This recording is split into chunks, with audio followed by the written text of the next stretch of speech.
ओ नहीं यार, क्या हुआ? ये देखो। तर प्रोटेस्ट बारे जंतर मंतर का प्रोटेस्ट चली ਜਾਂਦੀ ब्रो मैं तो दूर ही रखो यार प्रोटेस्ट और ਇਹਨਾਂ ਸਾਰੀਆਂ ਚੀਜ਼ਾਂ ਨੂੰ bro I am artist bro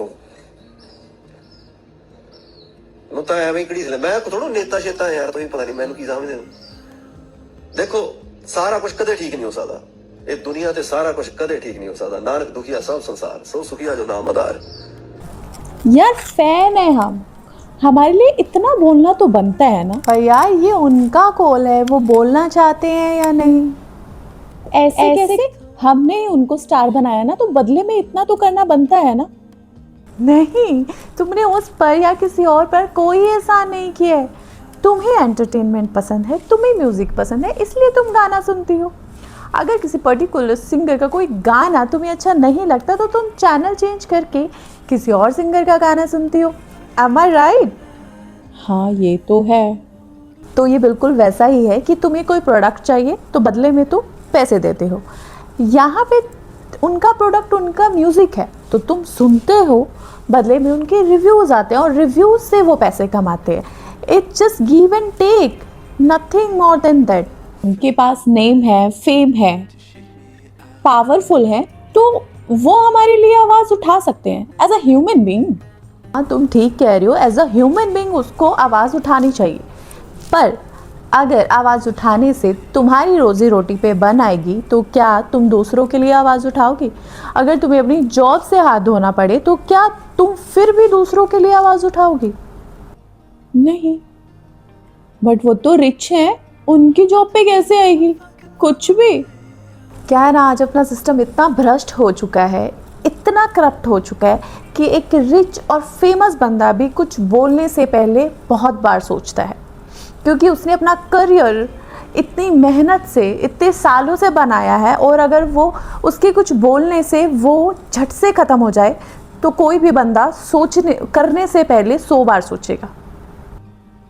पर क्यों? याद है जो पहलगांव में अटैक हुआ था 22 अप्रैल को? हाँ याद है, पर उसका इससे क्या लेना देना? Not directly but indirectly. कैसे? तब दिलजीत की एक मूवी आई थी सरदार जी 3। उसमें एक पाकिस्तानी एक्ट्रेस थी, हानिया आमिर, सब जानते हैं। तो उस मूवी में सिर्फ दिलजीत का नहीं, दिलजीत के अलावा 3 और प्रोड्यूसर थे जिनका पैसा लगा था। गुनबीर सिंह, मनमोड सिद्धू एंड संदीप बंसल। और इस मूवी की शूटिंग फरवरी 2025 में हो चुकी थी।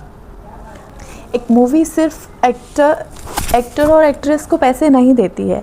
एक मूवी को बनाने में एक बहुत बड़ी टीम होती है, लाइटिंग, एडिटर, एक्शन, कोरियोग्राफर, एक बहुत बड़ी सपोर्टिंग टीम होती है। उन सब का घर चलता है एक फिल्म से।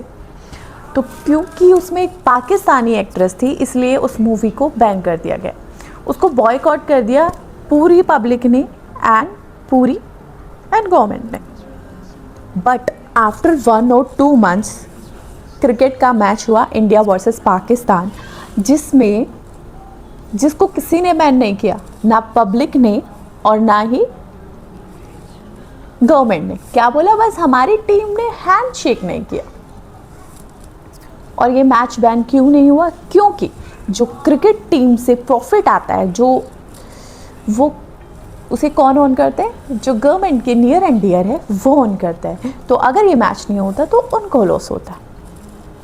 मेरे हिसाब से रूल इज़ रूल, चाहे राजा हो या रंक, डजेंट मैटर आप किस पोजीशन पे हो। अगर कोई रूल है तो वो सबके लिए इक्वल रूल होना चाहिए।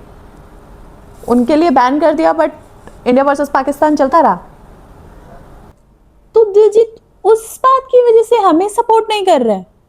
नहीं यार कितने सेलिब्रिटी हैं जो बोलते हैं बट फिर उनको कॉन्सिक्वेंसेस फेस करनी पड़ती है। तापसी तन्नू ने बोला गवर्नमेंट की किसी पॉलिसी के अगेंस्ट एंड उसको इनकम टैक्स की रेट बढ़ गई। सेम सोनू सूद के साथ हुआ, सेम अनुराग कश्यप के साथ हुआ।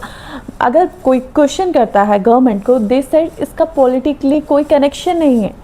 बट अगर कनेक्शन नहीं है तो ऐसी रेट तभी क्यों पड़ती हैं जब कोई गवर्नमेंट पॉलिसी के अगेंस्ट बोलता है। अगर कोई पूरा टैक्स नहीं भर रहा तो ये रेट पहले होनी चाहिए। और किसके साथ ऐसा हुआ है? ऐसा एक कंटेंट क्रिएटर के साथ भी हुआ है। यूपी के लखनऊ में एक कंटेंट क्रिएटर है अश्मित गौतम करके। तो उनकी एक वीडियो वायरल हुई जिसमें वो लोकल एडमिनिस्ट्रेशन और पॉलिसी की आलोचना करते नज़र आए। उसकी वजह से उनके ऊपर एफआईआर हुई। 14 साल के बच्चे पे एफआईआर हुई। उसको थोड़ी देर के लिए कस्टडी में रखा क्योंकि वो नाबालिग था, उसको नहीं रख सकते थे, बट उसके भाई को 2 दिन के लिए पुलिस कस्टडी में रखा। अगर ऐसी नॉलेज वाला बच्चा किसी और कंट्री में होता है जिसको इतनी छोटी एज में एडमिनिस्ट्रेशन, पॉलिसीज़, संविधान इसकी नॉलेज है, तो दूसरे देश में ऐसे बच्चे को पुरस्कार मिलता, सम्मान दिया जाता। बट हमारे यहाँ क्या किया है, थ्रेट दिया जा रहा है ताकि वो आगे अपनी नॉलेज को ना बढ़ाए और डर जाए। और एक कुछ ऐसे यूट्यूबर भी हैं जो हिंदू मुस्लिम करते रहते हैं, उनको सम्मानित किया जा रहा है। यार ये लिस्ट बहुत लंबी है। सोनम वांगचुक को तो जानती हो ना, उनके साथ भी सेम ही हुए। हाँ, वो तो साइंटिस्ट है ना जो भूख हड़ताल पे बैठे हैं। उनका कनेक्शन पाकिस्तान के साथ है, ये अफवाह फैलाई गई। ये नहीं बताया कि देश के लिए उनका योगदान क्या है। यार ये तो बहुत गलत है ना। बस सिस्टम के इसी रवैये को देखते हुए उन्होंने बोला होगा कि यार मुझे इन सब चीज़ों से दूर रखो। क्योंकि पहले उन्होंने किसान आंदोलन में आई गेस कुछ बोला था, तो उसमें उनको खालिस्तानी बोल दिया गया। तो अगर अभी वो पेपर लीक के बारे में कुछ बोलते हैं तो इस मीडिया को, इस गवर्नमेंट को टाइम नहीं लगेगा उसको पाकिस्तान से कनेक्शन बनाने में, निकालने में, उसको टेररिस्ट घोषित करने में। तो इन चीज़ों से डर रहे हैं वो। जैसे अभी कुछ ही दिन पहले खान सर को मीडिया ने फैज़ल खान बना दिया, तो दिलजीत को भी टेररिस्ट घोषित करने में उनको टाइम नहीं लगता। हाल ही में उनकी एक मूवी रिलीज़ होनी थी सतलुज, जो जसविंदर सिंह कालरा के ऊपर बनी है। तो उन्हें कहीं डर होगा कि अगर वो कुछ भी बोलेंगे तो उनकी मूवी बैन हो जाएगी। बट उनको कहाँ ही पता था कि आप वो कुछ नहीं भी बोलेंगे वो तब भी बैन हो जाएगी। क्यों? क्योंकि उसमें सिस्टम का जो हमारे सिस्टम का फेलियर है, जो करप्ट सिस्टम जो उसमें दिखाया गया है, वो गवर्नमेंट सामने नहीं आने देना चाह रही, इसलिए उसको बैन कर दिया गया। Well, this is different topic. कुछ लोग दिलजीत का कनेक्शन इल्यूमिनाती से भी निकालते हैं। वो बोलते हैं कि वो सक्सेसफुल है क्योंकि वो इल्यूमिनाती को मानता है। बट वो बंदा 2003 से काम कर रहा है। कंसिस्टेंसी कोई चीज़ होती है, कोई 2003 से काम कर रहा है और अपने काम को हर बार इम्प्रूव कर रहा है, उसको सक्सेस मिलेगी ही मिलेगी। इसका किसी इल्यूमिनाती या टिल्लुमिनाती से आई डोंट थिंक सो कोई कनेक्शन है। हाँ यार, बट एक बात बोलूं, अगर वो इल्यूमिनाती को बोल के सब ठीक करा दे तो। भैंस के आगे बीन बजा रही थी ना मैं।